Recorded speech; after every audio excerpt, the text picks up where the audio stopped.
Polisi mengungkap kasus perdagangan orang dengan korban anak di bawah umur di Bukit Tinggi, Sumatera Barat. Polisi menangkap pelaku di lobi hotel dan menemukan korban yang sedang bersiap melayani pelanggan di dalam kamar.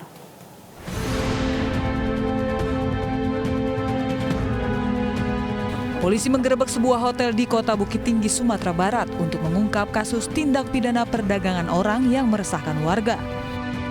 Dalam penggerebekan, polisi berhasil mengamankan seorang pria berinisial G, 32 tahun, di lobi hotel yang diduga muncikari.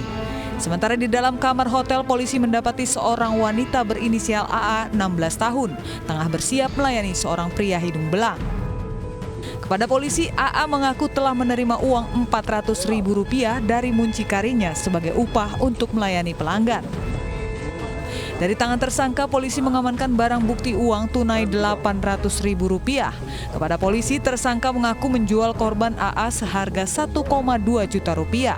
Pelaku diduga sudah 3 kali menjual korban kepada 3 pria hidung belang berbeda. Menurut polisi, dari bukti percakapan singkat itu, pelaku tidak hanya menawarkan anak di bawah umur, tapi juga perempuan dewasa dengan tarif beragam Rp1 juta hingga Rp1.500.000. Kami telusuri dari korban bahwa pelaku inilah yang mengiming-imingi bahwa apabila bekerja dengan pelaku akan mendapatkan uang. Setelah kami telusuri dengan bukti-bukti chat di aplikasi media sosial, bahwa tidak hanya sekali ini saja pelaku tersebut menjual orang, mau itu anak di bawah umur ataupun tidak. Pelaku terancam hukuman 15 hingga 18 tahun penjara karena melanggar Undang-Undang Pemberantasan Tindak Pidana Penjualan Orang. Di Semarang, Jawa Tengah, polisi menangkap seorang pria yang diduga terlibat perdagangan orang.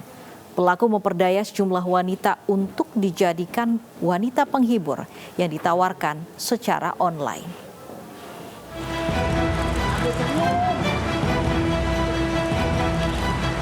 Inilah EP, 33 tahun, warga Kabupaten Kendal, Jawa Tengah yang ditangkap petugas tim Resmo Polrestabes Semarang dari sebuah rumah kos. Tersangka ditangkap karena diduga melakukan tindak pidana memperdagangkan orang dengan menjadi muncikari. Saat ditangkap, tersangka sedang bersama 4 wanita yang menjadi korbannya. Untuk merekrut korban, tersangka menggunakan media sosial yang memposting lowongan kerja sebagai wanita pekerja malam. Dalam lowongan kerja tersebut, tersangka mengiming-imingi gaji besar antara 26 juta hingga 30 juta rupiah per bulan, serta sejumlah fasilitas. Namun, setelah menandatangani kontrak kerja, ternyata korban dijadikan sebagai wanita penghibur online. Korban ini adalah orang-orang yang menjadi korban dari pelaku ini. Mereka ditawarkan pekerjaan, datang ke Semarang, kemudian yang seyogyanya dijanjikan untuk bekerja, namun ternyata yang ditawarkan menjadi wanita panggilan. Dari 4 wanita yang dijadikan wanita panggilan online oleh tersangka, 1 diantaranya masih di bawah umur yang berstatus pelajar. Atas perbuatannya, tersangka akan dijerat Undang-Undang tentang Pemberantasan Tindak Pidana Perdagangan Orang dan tentang perbuatan cabul dengan ancaman hukuman penjara minimal 1 tahun 4 bulan dan denda Rp600 juta.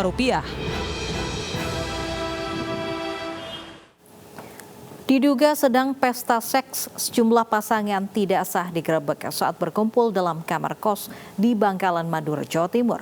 Sejumlah wanita diketahui merupakan pekerja seks komersial asal Surabaya dan Sidoarjo yang beroperasi secara daring. Informasi ini sekaligus menutup program Realita hari ini. Saya Loviana Dian, undur diri. Terima kasih, sampai jumpa.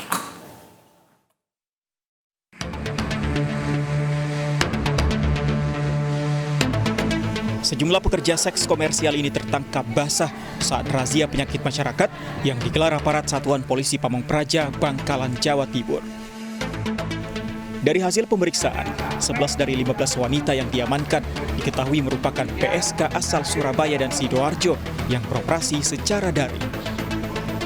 Dalam operasi di sejumlah kamar kos, petugas mendapati satu kamar berisi 2 perempuan dan 3 pria. Serta di kamar lain ditemukan 2 pasangan di mana diduga semuanya hendak pesta seks.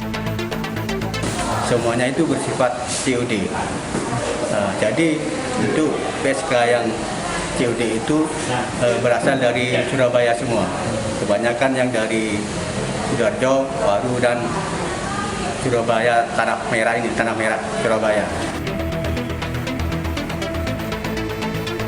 Para pria hidung belang yang terjaring bersama pekerja seks komersial ini selanjutnya didata di kantor Satpol PP Bangkalan dan selanjutnya diberikan pembinaan.